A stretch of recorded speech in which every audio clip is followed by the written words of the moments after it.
ሰላምና ጤና በያላችሁበት ይድረሳችሁ ውድና የተከበራችሁ ቤተሰቦቻችን እንደምን አላችሁልን? ከሁለተኛው የዩቲዩብ ቻናላችን አዲስ ስፖርት ልዩ የተለያዩ ስፖርታዊ ጉዳዮችን ልናካፍላችሁ እነሆ ዛሬም በድጋሚ ተገናኘን። ስለምታደምጡን፣ ስለምትከታተሉን ቆይታችሁም ከኛ ጋር ስለሆነ እጅጉን ከልብ አድርገን እናመሰግናለን። በዛሬ ፕሮግራማችን የተለያዩ ስፖርታዊ ጉዳዮችን ወደ እናንተ እያደረሰን ቆይታን የምናደርግ ነው የሚሆነው። ከነዚህ መካከል ትልልቆቹን የአውሮፓ ክለቦች የተመለከቱ እጅግ በርከት ያሉ ስፖርታዊ ጉዳዮችን እየዳሰሰን ቆይታን እናደርጋለን።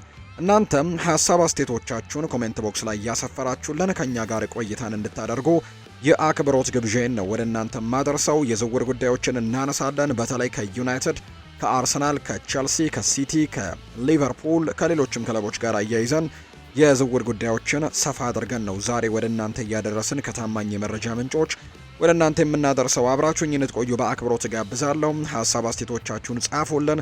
ቪዲዮአችንንም ላይክ እያደረጋችሁ ከኛ ጋር እንድትቆዩ በአክብሮት ጋበዝኩኝ። ከመሸጋገሪያው በኋላ ተመልሰን ስንመጣ በቀጥታ ወደ ዛሬ ፕሮግራማችን እናመራለን። አብራችሁኝ ሁኑ።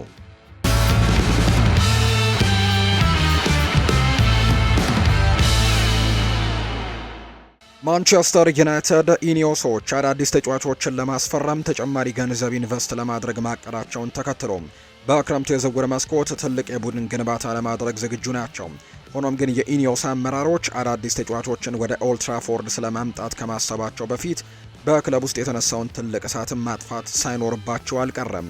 ዘሰን እንደዘገበው ከሆነ ማንቸስተር ዩናይትድ ስለ 31 ዓመቱ የቡድኑ መሪ ብሩኖ ያላቸው አቋም በግልጽ አስታውቀዋል። የክለቡ ስራ አስፈጻሚዎች ለፖርቱጋላዊው ኮከብ በዚህ ክረምት በማንኛውም ሁኔታ ከክለቡ እንዲለቅ እንደማይፈልጉ ነው በጥብቅ እንደነገሩት መረጃዎች እየወጡ የሚገኙት። ዩናይትድ ካፕቴኑን ይዞ ለመቆየት እንዲህ መጓጓቱ ትክክለኛ ምክንያት አለው። በዚህ የውድድር ዘመን በኦልድ ትራፎርድ የታየው አለመረጋጋት የአሰልጣኝ ሩበን አሞሪም አወዛጋቢ ስንብትን ጨምሮ ብሩኖ ግን ሊገታ የማይችል ብቃትን እያሳየ ነው። በሚወደው 10 ቁጥር ቦታ ላይ እየተጫወተ የሚገኘው ብሩኖ በፕሪሚየር ሊጉ ብቻ 19 ለጎል የሆኑ ኳሶችን በማመቻቸት አስገራሚ ውጤትን አስመዝግቧል። ይህም የዓመቱ ምርጥ ተጫዋች ፒኤፍኤ ፕሌየር ኦፍ ዘ ይር እጩ ከሚያደርጉት ተጫዋቾች መካከልም ግንባር ቀደም እንዲሆን አድርጎታል። ሆኖም ግን እሱን ይዞ መቆየት ለፈላጊዎቹ አይሆንም ከማለት በላይ ከባድ ሊሆን እንደሚችል በርካቶች ያምናሉ። በቅርቡ ይፋ በሆነ መረጃ መሰረት የብሩኖ ውል ከእንግሊዝ ውጭ ባሉ ክለቦች ብቻ ሊተገበር የሚችል 56.5 ሚሊዮን ፓውንድ ወይም እስከ 57 ሚሊዮን ፓውንድ የሚደርስ የውል ማፍረሻ ብቻ ነው መያዙ ለማንቸስተር ዩናይትድ ስጋት እንደሆነ ነው የተነገረው። ብሩኖ ክለቡን ከልብ ይወደዋል። በቅርቡ በሰጠው ቃለ መጠይቅም እሱና ልጁ እንዲሁ በማንቸስተር ልክ እንደ ቤታቸው እንደሚሰማቸው ተናግረዋል። የአሁኑ ውሉ እስከ 2027 ክረምት የሚቆይ ሲሆን ክለቡ እስከ 2028 የማራዘም መብትም አለው። ሆኖም በእድሜው ማምሻ ላይ በቻምፒየንስ ሊግ የመጫወት ፍላጎት ስላለው ክለቡ ለዝውውር ያለውን ቁርጠኝነት በተግባር እንዲያሳየው ነው የሚፈልገው። ዩናይትድ በሚቀጥለው የውድድር ዘመን በቻምፒየንስ ሊግ የመሳተፍ እድሉ ሰፊ መሆኑ ብሩኖን ለማሳመንም በቂ ይሆናል የሚል እምነት እንዳላቸው ነው የተነገረው። የክረምቱ የዝውውር መስኮት በፍጥነት እየተቃረበ ባለበት በዚህ ሰዓት የፕሪሚየር ሊግ ክለቦች አዳዲስ አማካዮች ፍለጋ ላይ ናቸው። ማንቸስተር ዩናይትድ እና ቼልሲ ሁለቱም ሰፊ የቡድን ግንባታን እያደረጉ ቢሆንም አሁንም ግን አይናቸውን በአንድ ተጫዋች ላይ እያሳረፉ ይመስላል። ዩናይትድ የካሴሜሮን መልቀቅ በቅርቡ እንደሚጠብቅ ይታወቃል። በሌላ በኩል ቼልሲ በዚህ የውድድር ዘመን እጅግ ለተቸገረው ስብስቡ ተጨማሪ ጥራትና ጥልቀት ለመጨመርም ይፈልጋል። በዚህ ምክንያትም ለመሃል ሜዳው ቅድሚያ ሰጥተዋል። ዘሚረር እንደዘገበው ከሆነ ሁለቱ ክለቦች የቦርንመዙን የ22 ዓመት ተሰጥኦ አሌክስ ስኮትን ለማስፈረም ብርቱ ፉክክር ውስጥ ገብተዋል። ይህም ተሰጥኦ ያለው አማካይ ለቦርንመዝ ድንቅ ብቃትን እያሳየ የሚገኝ ሲሆን የጨዋታውን ፍጥነት በመቆጣጠርና ኳስን ይዞ ወደፊት በመሄድ ረገድም ባለው ልዩ ችሎታ የሚታወቅ ነው። በተለይም በቅርቡ ከማንቸስተር ዩናይትድ ጋር በነበረው ጨዋታ የዕለቱ ምርጥ ተጫዋች ተብሎ መመረጡ እንዲሁም በአርሰናል ላይ ያስቆጠራት ወሳኝ የድል ጎል ደግሞ በትልቁ መድረክ ላይ የመጫወት ብቃት እንዳለው አስመስክሯል። ይህም በቅርቡ ወደ እንግሊዝ ብሔራዊ ቡድን እንዲጠራ ምክንያት ሆኖታል። ኢኒዮስ ባለፈው ዓመት የፊት መስመሩን እንደ ቤንጃሚን ሼስኮ፣ ብሪያን ኤምቤሞና ማቲያስ ኩኛ ባሉ ተጫዋቾች ስሙን ካደሰ በኋላ አሁን ላይ ደግሞ የቡድኑን የሞተር ክፍል ወይም ኢንጂን ሩምን ለመጠገንም ፊቱን አዙሯል።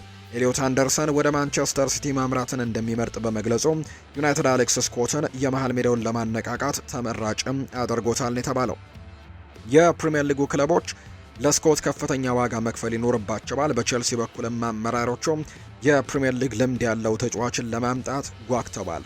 ስኮትንም ለረጅም ጊዜ እቅዳቸው ተስማሚ አድርገው ይመለከቱታል።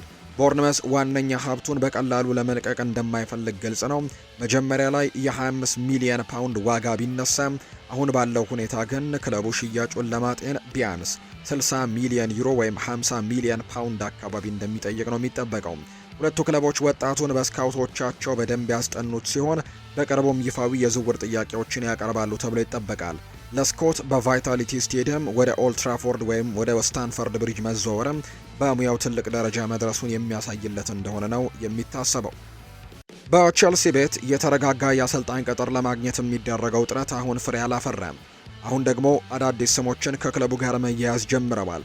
በክለቡ ውስጥ አስከፊ የሚባል ጊዜን ካሳለፉ በኋላ ሊያም ሮስኒየር ባለፈው መሰናበታቸው ይታወሳል። ባለፉት 5 የፕሪሚየር ሊግ ጨዋታዎችም አንድም ጎል ሳያስቆጠሩ ሽንፈት ማስተናገዳቸውን ተከትሎ የቼልሲ አመራሮች ለውጥ ማድረግ ላይ ወስነዋል። ቼልሲ በዚህ ዓመት መጀመሪያ ላይ ከኤንዞ ማሬስካ ጋር የተለያዩ ሲሆን ሮስኒየር በኃላፊነት በቆዩባቸው 4 ወራት ውስጥም ቼልሲ ለሚቀጥለው የውድድር ዘመን ቻምፒየንስ ሊግ የመግባት ተስፋው እየደበዘዘ በመምጣቱ ተሰናብተዋል። ቲም ቶክ እንደዘገበው ከሆነ የአልአህሊ ዋና አሰልጣኝ ማቲያስ ጃይሰል የሮስኒየር ተተኪ ለመሆን ከታጩት የቅርብ ጊዜ እጩዎችን መካከል አንደኛው ሆኖ ቀርቧል። ምንም እንኳን የመጨረሻ ውሳኔ ባይተላለፍም የቼልሲ አመራሮች ከወጣት ታክቲከኞች እስከ ልምድ ያላቸው ታላቅ አሰልጣኞች ድረስም የተለያዩ ሰዎችን ብቃት እየገመገሙ ነው የሚገኘው። የ38 ዓመቱ ጃይሰል በአሰልጣኝነት ጉዞ ፈጣን እድገቶችን እያሳየ የመጣ ሰው ነው። በ2021 በኦስትሪያ ኤፍሲ ሊፍረንግም የጀመረ ሲሆን በመቀጠልም የሬድ ቡል ሳልዝበርግ የነበረው 2 የውድድር ዘመናት አስደናቂ ውጤትን አምጥቷል። በአሁኑ ወቅት በአልአህሊ ቤትም ትልቅ ኮከቦችን በመያዝም እያሳየ ባለው ብቃትም ለአውሮፓ ክለቦች ትኩረት እንዲሰጡ አድርጎታል። ቸልሲ የጀርመን ብሔራዊ ቡድን አሰልጣኝ ዩሊያን ናግልስመንንም የማግኘት ፍላጎት እንዳለው ይናገራል። ናግልስመን በላይፕዚግ እናም በባየር ሚኒክ በነበረው ቆይታም በታክቲክ ብቃቱ ከፍተኛ አድናቆትን ያተረፈ አሰልጣኝ ነው። በተጨማሪም የክሪስታል ፓላሱ ኦሊቨር ግላስነር እናም የቦርንመዙ አንዶኒ ኢራኦላ ስማቸው ተነስቷል። ሌላው ትኩረት የሚስበው ደግሞ ስም የቀደመው የቼልሲ አማካይ ሴስ ፋብሪጋስ ነው። በአሁኑ ወቅት ኮሞን እያሰለጠነ የሚገኘው ፋብሪጋስ የክለቡን ባህል ጠንቅቆ ማወቁ እንደ አንድ ጠንካራ ጎንም እየታየለት ነው እየተባለ ነው። የዌስትሃም ዩናይትዱ አማካይ ማቲዮስ ፈርናንዴስ በክረምቱ የዝውውር መስኮት የበርካታ ታላላቅ ክለቦችን ትኩረት እየሳበ ይገኛል። ምንም እንኳን የሃመርሶቹ የውድድር ዘመን ደካማ ቢሆንም አማካዩ ግን በቋሚነት እያሳየ ባለው ድንቅ ብቃት ብዙዎችን አስደምሟል። የተጫዋቹ የጨዋታ ሽግግር ብቃትም የታክቲክ ንቃተ ህሊናው እናም የማይደክም የጉልበት መጠኑ በመላው አውሮፓ ያሉ ክለቦችም አይናቸውን በለንደን ስቴዲየም ላይ እንዲተክሉም አድርጓቸዋል።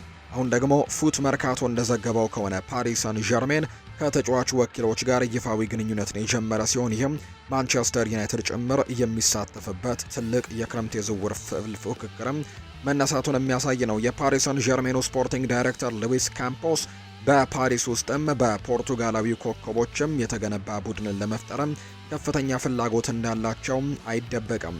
በቡድን ውስጥ ያሉት እንደ ቪታኒያ፣ ጎንካሎ ራሞስ፣ ጃኦ ኔቬስ፣ ኑኖ ሜንዴሽ ያሉ ተጫዋቾች የዚህ ስትራቴጂክ አካል ናቸው። ማቲዮስ ፈርናንዴስም ወደ ፓርክ ደ ፕሪንስ መውሰድ ለካምፖስ የዝውውር እቅድ ቀጣዩ ምክንያታዊ እርምጃ ተደርጎ ነው የሚወሰደው። ማቲያስ በወኪሉ የሚመራ ሲሆን ይህ ወኪል ደግሞ ከፓሪስ ሰን ዠርሜን ጋር በጣም ጠንካራ ግንኙነት ያለው በመሆኑ የዝውውሩ ድርድርን ቀላል ሊያደርገው ይችላል ተብሎ ይታሰባል። ማንቸስተር ዩናይትድ ሁኔታውን በቅርበት እየተከታተለ ሲሆን በእጁም አንድ ትልቅ ደግሞ እንዳለው ይታመናል። እሱም የቡድኑ ካፕቴን የሆነው ብሩኖ ፈርናንዴዝ ነው። ብሩኖ በሀገሩ ልጅ ብቃት እጅግ እየተመሰጠ ሲሆን ተጫዋቹ ወደ ኦልትራፎርድ እንዲመጣም ለኢኒዮስ አመራሮችም ጥቆማ ሰጥቷል።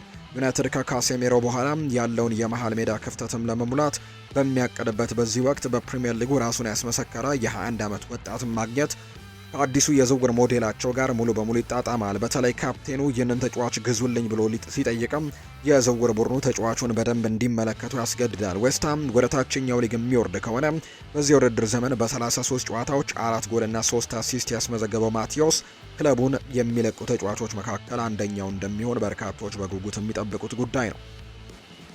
ባየር ሚኒክ ለክረምቱ የዝውውር መስኮት የሚያደርገው ዝግጅት በከፍተኛ ፍጥነት እያከናወነ ነው።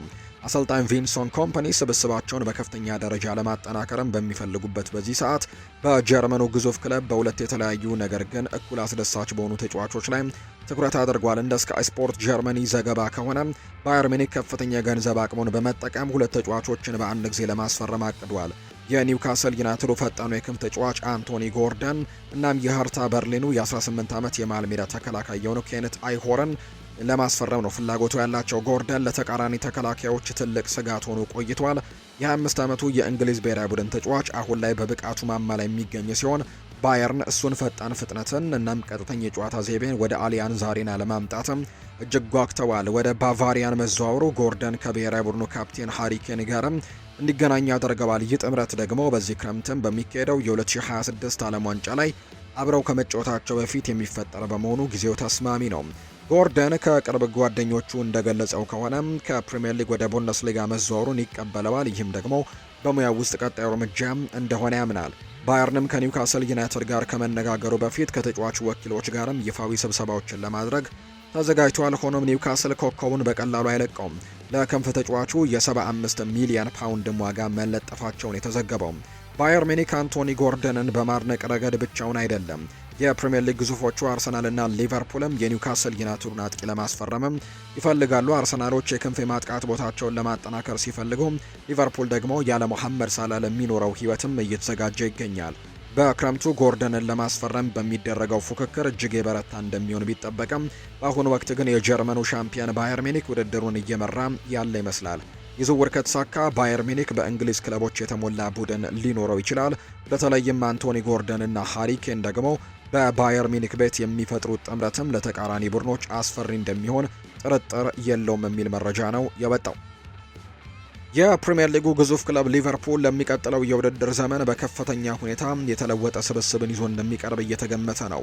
ሞሐመድ ሳላህና አንድሬው ሮበርትሰን በውድድር ዘመኑ ማብቂያ ክለቡን እንደሚለቁ ቀደም ብሎ ማሳወቃቸው የሚታወስ ነው።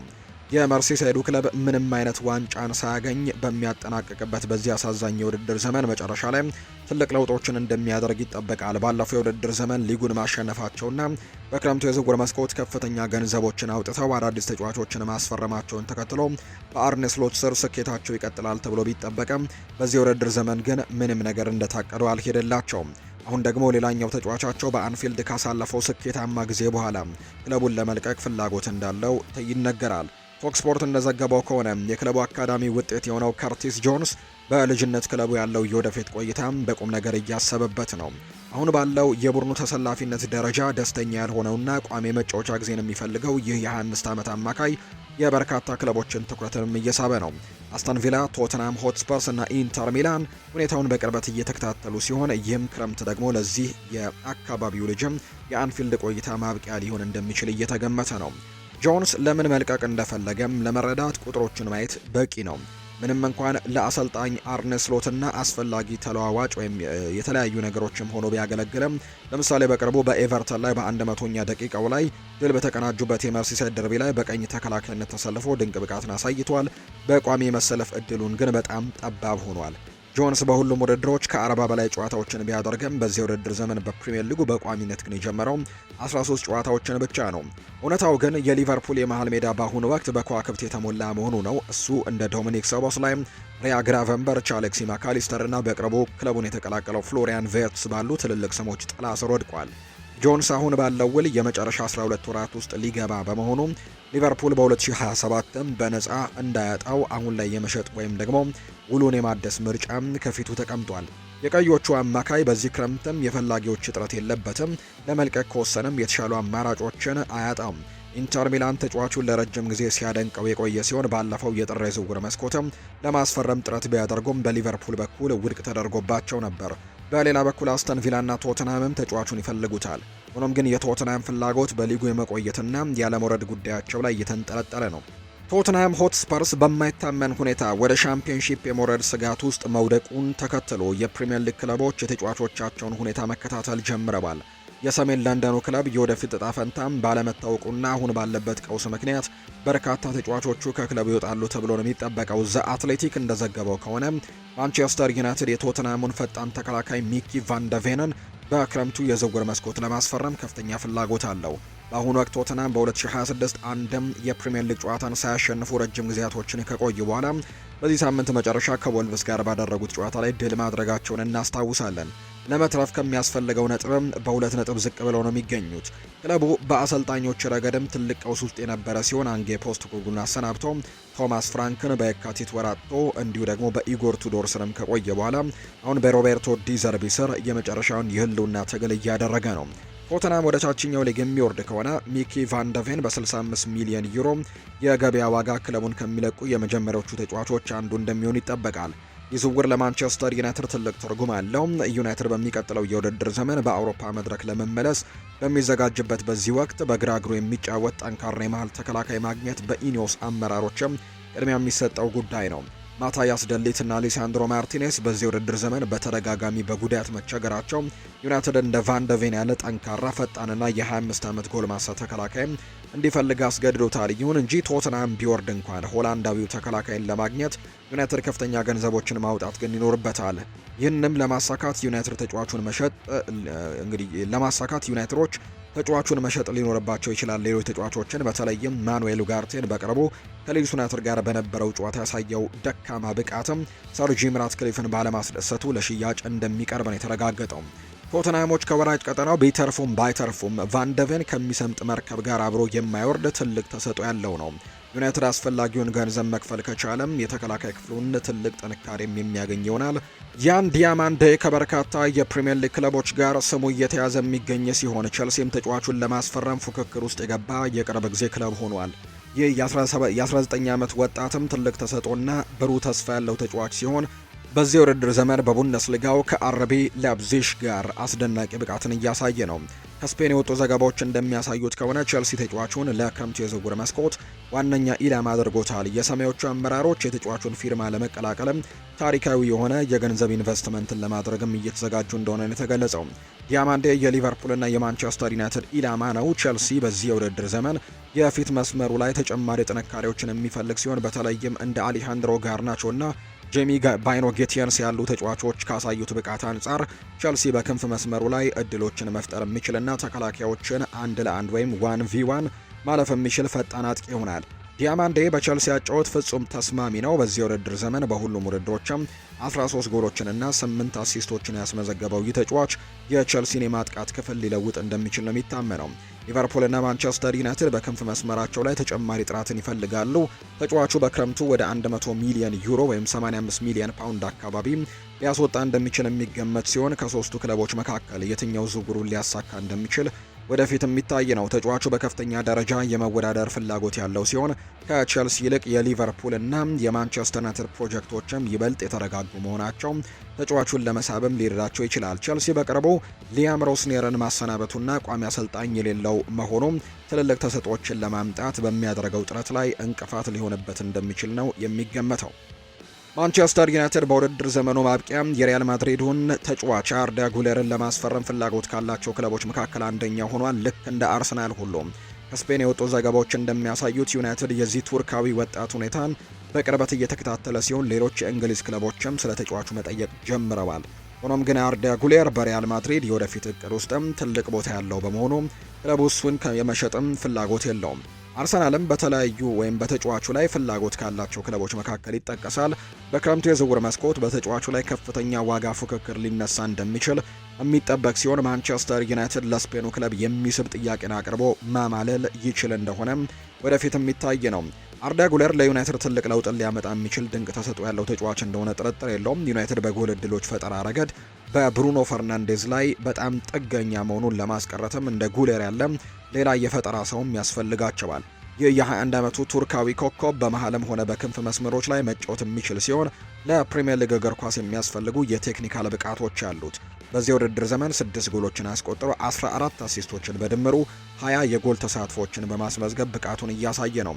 ዘገባው እንደሚያመለክተው ከሆነ ከ120 ሚሊዮን ዩሮ በላይ የሚሆን ጥያቄ ከቀረበ ሪያል ማድሪድ ተጫዋቹን መሸጥ ሊያስብበት ይችላል። ማንቸስተር ዩናይትድ በብዙ የክለቡ ክፍሎች ላይ ማሻሻያ ማድረግ ስለሚኖርበት እንዲህ ያለውን ከፍተኛ ገንዘብም ለአንድ ተጫዋች ያወጣል ወይ የሚለው ትልቅ ጥያቄ ነው። ዝውውሩ ከተሳካ ዩናይትድ ፖል ፖግባን በ105 ሚሊዮን ዩሮ ያስፈረመበት የክለቡን የዝውውር ሪከርድም የሚሰብር ይሆናል። በተጨማሪም ሊቨርፑል ከተጫዋቹ ጋር ስሙ እየተያዘ እንደሚገኝ የሚያሳዩ መረጃዎች ናቸው እየወጡም የሚገኙት። ወደ ቤተሰቦቻችን ከሁለተኛው የዩቲዩብ ቻናላችን ለዛሬ ያዝንላችሁ አዳዲስ ስፖርታዊ ጉዳዮችን በተለይ ከዝውውር ጉዳዮች ጋር አያይዘን ለዛሬ ያዝንላችሁ ፕሮግራም ይህንን ይመስል ነበር። ቆይታችሁን ከኛ ጋር ስላደረጋችሁ እጅግ ከልብ አድርገን ነው የምናመሰግነው።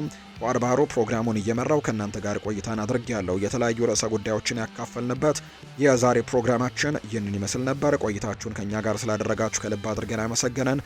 መልካም ጊዜ እንዲሆንላችሁ ነው በአክብሮት የምመኘው።